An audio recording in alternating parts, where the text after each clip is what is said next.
selanjutnya secara bersama-sama. Harap mengikuti dan mengulangi kata-kata saya. Bahwa saya akan setia kepada Undang-Undang Dasar Negara Republik Indonesia Undang-Undang Dasar Republik Indonesia tahun 1945 tahun 1945 serta akan menjalankan segala peraturan perundang-undangan dengan seluruh-seluruhnya demi dharma bakti saya kepada bangsa dan negara. Bahwa saya dalam menjalankan tugas jabatan akan menjunjung tinggi etika jabatan, bekerja dengan sebaik-baiknya, dengan penuh rasa tanggung jawab. Bagi saudara-saudara yang beragama Kristen, Protestan, dan Katolik, kiranya Tuhan menolong saya. Rohadiwan dimohon kembali ke tempat semula. Pemberian ucapan selamat didahului oleh Presiden Republik Indonesia, diikuti undangan lainnya.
Memilih 9 orang tersebut sebagai One Team Press? Ya, tentu saja urusan rekam jejak, pengalaman di bidang masing-masing, urusan yang berkaitan dengan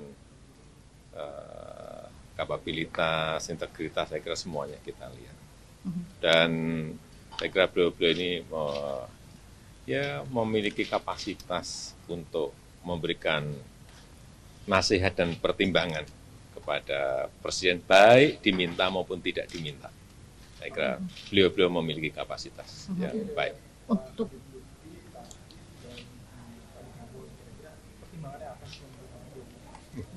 ya, ini kan di bidang masing-masing.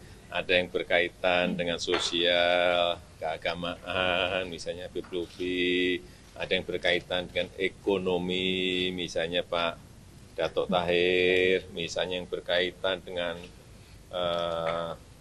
ekonomi kecil, Bu Putri, dan yang campur-campur. dari 9 nama, Pak, sebelumnya kan ada nama Pak Oso.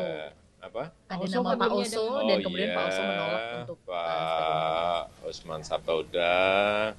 Memang semula kita pilih, tetapi karena memang dalam One Team Press itu tidak boleh merangkap, terutama yang berkaitan dengan politik, sehingga Pak Osman Sabta tadi pagi menyampaikan kepada Menteri Sekretaris Negara bahwa beliau lebih mencintai partai sehingga tidak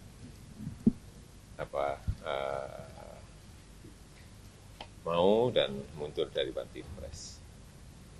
Dari banyak yang dari kalangan pengusaha nih Pak, anggota One Team Press ini. Banyak. Pertimbangan khusus. Banyak siapa?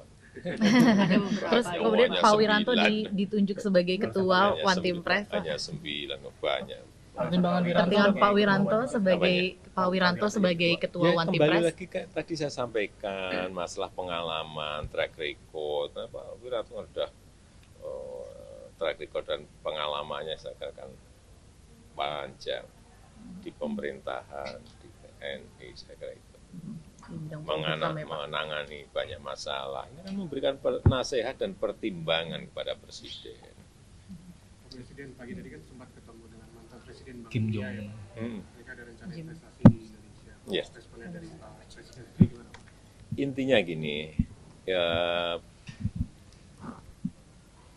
Mr. Jim Kim ini kan mantan Presiden Bank Dunia yang sekarang dia memegang yang namanya GIP yang spesialisasinya ada di infrastruktur.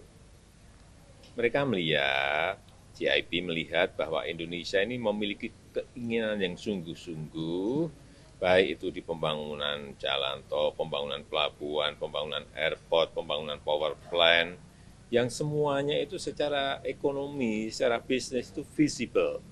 Sehingga mereka ingin membantu kita, bukan pinjaman ya, investasi untuk ikut bersama-sama investasi di bidang-bidang itu.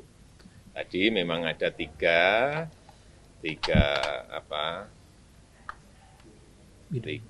fokus, yaitu di urusan transmisi listrik, di bidang airport, kemudian di bidang hydropower. Nah, tiga ini yang menjadi keinginan dari mereka. Saya sampaikan, silahkan dibicarakan langsung dengan menteri-menteri terkait, tetapi saya terbuka untuk itu. Karena memang kita membutuhkan investasi.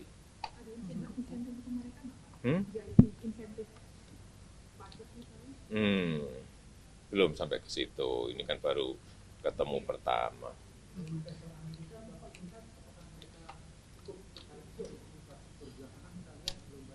Apanya? Ya tergantung, kalau mereka misalnya mereka sangat tertarik kepada hydropower, sangat tertarik. Memang bidang-bidang tertentu, tidak semuanya. Pak, kemudian bagaimana Pak untuk kelanjutan dari peninjauan ibu kota baru, Pak? Peninjauan Ibu ibu kota kota. baru. Nanti minggu depan mungkin saya 2-3 hari akan berada di sana untuk memastikan titik mana yang, ini kan gede banget, titik mana yang akan dipakai untuk lokasi yang klaster pemerintahan. Karena ini klaster yang kan banyak ya, klaster pemerintahan, klaster pendidikan, klaster kesehatan, klaster inovasi. Nah ini titiknya yang pertama kali harus ditentukan. Titik klaster pemerintahan, artinya istana ada di situ, kementerian-kementerian ada di situ, ini penting. Dan seperti apa Pak yang menjadi ketentuan misalnya nanti untuk di klaster pemerintahan harus seperti apa? Ya nanti dilihat. Kalau sudah melihat, tentu saja ya, kalau sudah ke sana melihat, feelingnya dapat, baru nanti arsitek, urban planner, semuanya kumpul, benar ini bisa. Ya. Terima kasih. Wartawan semuanya ikut ya Pak ya? Wartawan ikut semua ya Pak? Dewan Pengawas KPK sejauh ini gimana Pak? Sudah Belum rampung, baru proses finalisasi, juga sama, melihat satu persatu track record-nya seperti apa, integritas, semua kita mau cek, jangan sampai kita nanti keliru, kemudian masyarakat ada yang tidak puas, kemudian malah dibully, kasihan.